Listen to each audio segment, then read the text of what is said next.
Hello दोस्तों, आप सबका स्वागत है फिर से हमारे न्यू व्लॉग में। तो अभी हम फिर से गांव आए हैं और आज शाम में भोज है। और सबको पता ही है कि मिथिला का भोज, आप सब ढेर सारा प्यार देते हैं भाई को वीडियो पे।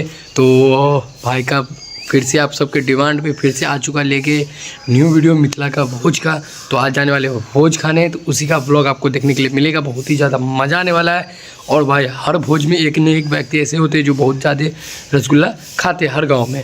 तो आप सब कमेंट करके जरूर बताइएगा आपके गांव का कौन सा व्यक्ति जो बहुत ज़्यादा रसगुल्ला खाते हैं। तो इस वीडियो में भी एक व्यक्ति हैं जो बहुत ज़्यादा रसगुल्ला खाते हैं। तो आप फुल वीडियो वॉच कीजिए, बहुत ही ज़्यादा मज़ा आने वाला। वीडियो को लाइक करके भाई को सपोर्ट कीजिए, मिथिला को सपोर्ट कीजिए। चलिए मिलते हैं आगे।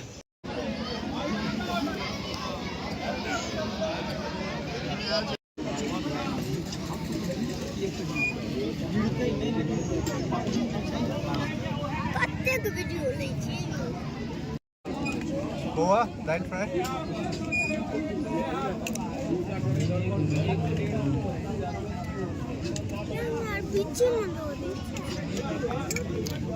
कोई क्या नीचे था